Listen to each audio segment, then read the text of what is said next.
یہ نہیں دیکھتی کہ اپنا ہی بویا کاٹ رہی ہیں۔ امی یہ لڑکی کون تھی؟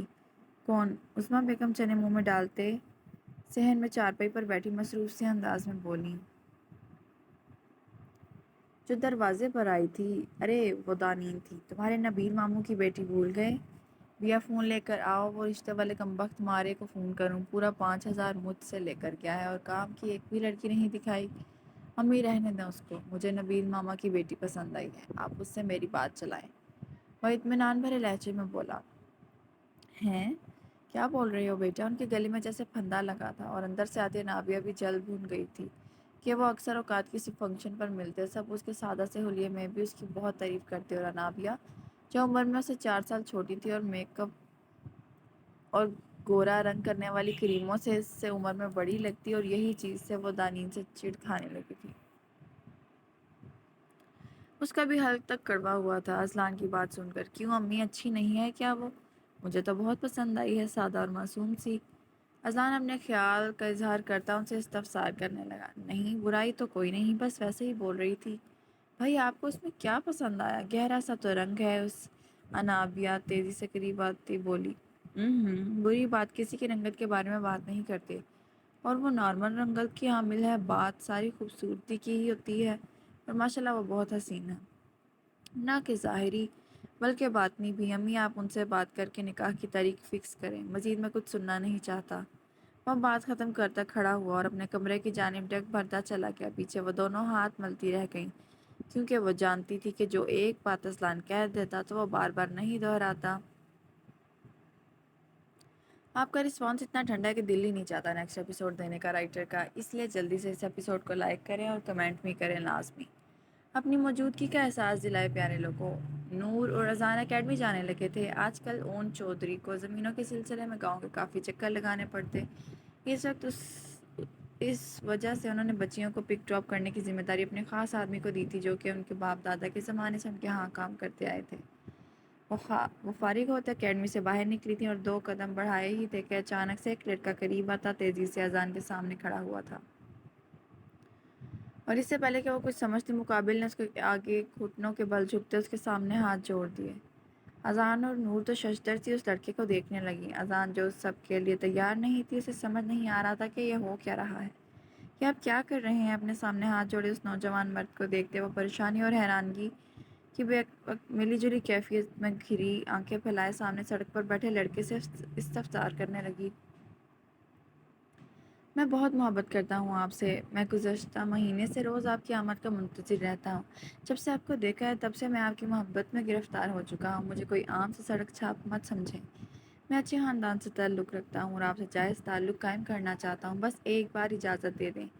میں اپنی والدہ کو آپ کے گھر لانا چاہتا ہوں۔ قریب کھڑی نور جو اسے کب سے بکواس کرتا بقول نور چودھری کے سن رہی تھی، اس کے ضبط کا پیمانہ لبریز ہونے لگا۔ اس نے بغور سامنے موجود لڑکے کو دیکھا جو اب کھڑا ہو چکا تھا۔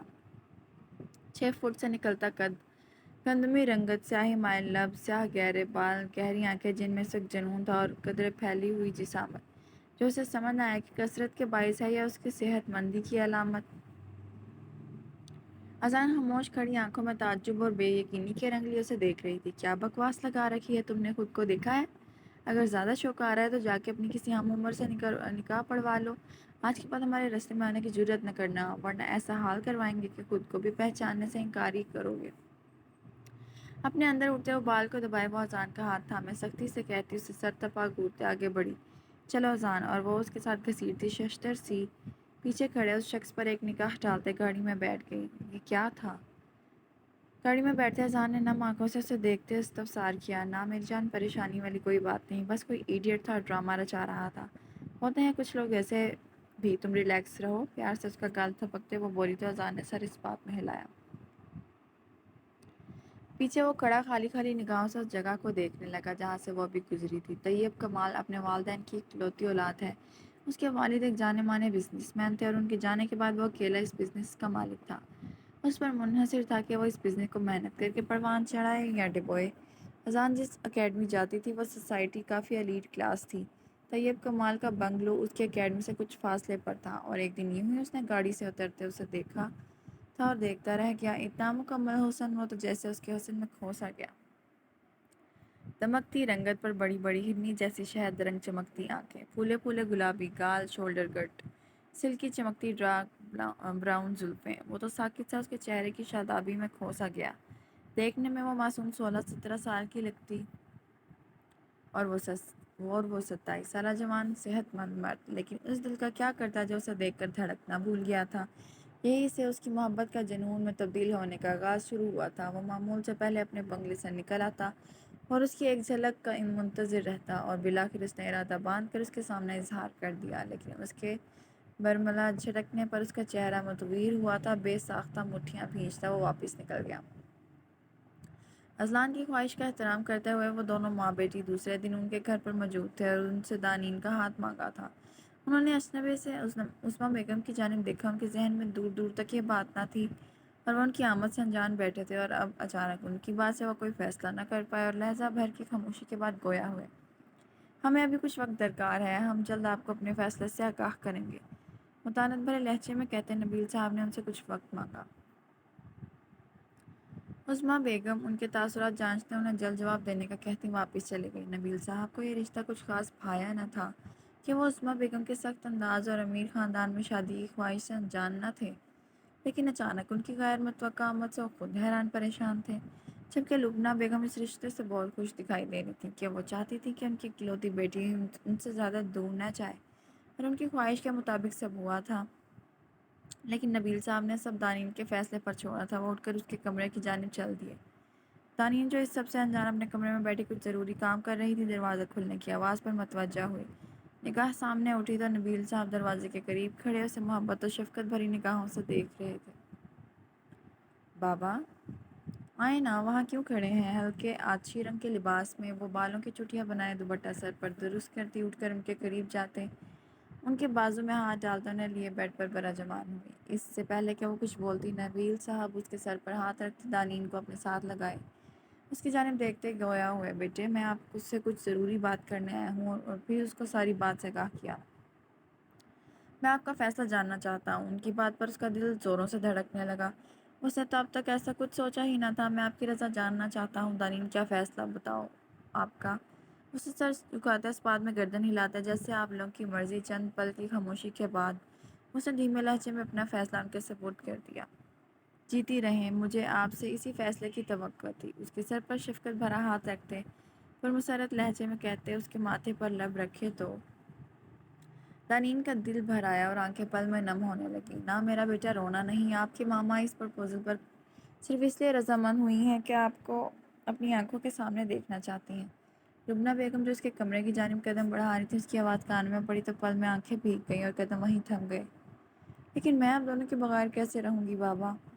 سسرال دور ہو یا پاس ہوتا تو سسرال ہی ہے۔ وہ معصومیت سے روتے آنکھیں ملتی بولی تو اس کی بات سے دونوں کے لبوں پر گہری مسکان نے احاطہ کیا۔ لبنہ بیگم نے قریب آتے اس کے سر پر لب رکھے، میری بیٹی تو بہت سمجھدار ہے، میں تو چھلی ہی سمجھتی رہی آپ کو۔ اسے تنگ کرنے کی غرض سے وہ لب دباتے مسکراہٹ روکتے بولی تو وہ منہ کھولے ہونک بنی انہیں دیکھنے لگی کہ فضا میں نبیل صاحب اور لبنہ بیگم کے کہکے گونجے، مجھے آپ دونوں سے ہی بات نہیں کرنی۔ دانین کا چہرہ خفگی و خجالت سے سرخ پڑ گیا تو وہ دونوں اسے اپنے گھیرے میں لیتے اس کے خوبصورت چہرے کی جانب دیکھتے گویا ہوئے، میری چندہ مان قربان اپنی جان پر، بیٹے قسمت تو اللہ پاک کے ہاتھ میں ہے، میرے بس میں ہوتا تو میں اپنی گڑیا کے نصیب چاند تاروں جیسے روشن لکھتی۔ آپ اچھا گمان رکھو میرا بیٹا، اللہ پاک کے قریب ہے، باقی اللہ پاک کی مرضی۔ دانین کے اس بات میں سر ہلانے پر اور دونوں کے چہروں پر سکون اترا۔ اسے زیادہ سوچنے کا وقت بھی نہ ملا، سب کچھ اتنا جلدی ہوا کہ وہ بوکھلا کے رہ گئی۔ اذلان کی جانب سے جلدی پر زور دیا گیا، اس کی واپسی کا وقت کم تھا۔ جہیز لینے سے اذلان نے انکار کر دیا، لیکن پھر بھی انہوں نے زبردستی دیا، اپنی بیٹی کے لیے ان کے بھی تو کچھ ارمان تھے۔ جلدی رخصتی کا سنتے ہی اس نے تھوڑا شور مچایا کہ وہ اتنی جلدی شادی کے لیے تیار نہیں تھی۔ اس کے رونے پر انہوں نے عظمیٰ بیگم سے بات کی، لیکن وہ دیر نہیں کرنا چاہتے تھے۔ اذلان نے خود دانین سے بات کرنے کی خواہش ظاہر کی تو وہ ہتے سے اکڑ گئی، اور پھر مجبوراً اسے سب کا فیصلہ ماننا پڑا۔ گزشتہ کچھ دنوں سے وہ گھن چکر بنی پھر رہی تھی، شادی کی تیاریوں نے اسے تھکا ڈالا تھا، اور جیسے جیسے دن قریب آ رہے تھے اس کا دل انجانے خدشات اور خوف کے زیر اثر ہوتا جا رہا تھا۔ وہ بااعتماد تھی، لیکن جانے کیوں شادی کے نام پر اس کے چہرہ یک سٹ پڑنے لگتا۔ لبنہ بیگم کے کافی سمجھانے کے بعد وہ کچھ نارمل ہوئی تھی۔ ایپیسوڈ ہوتی ہے یہاں ختم۔ ریڈرز یہ نیو ناول ہے، اس کو بھی اتنا ہی پیار دیں جیسے ملکیت کو دے رہے ہیں۔ اب تک کے لیے اتنا ہی۔ مجھے امید ہے کہ آپ لوگ چینل کو سبسکرائب لازمی کر دیں گے جو ایپیسوڈ پڑھ کر ہمارا مان رکھتے ہیں، اور ویڈیو کو لائک بھی کر دیں گے، اچھا سا کمنٹ بھی کر دیں گے۔ اب تک کے لیے اتنا ہی۔ اللہ حافظ۔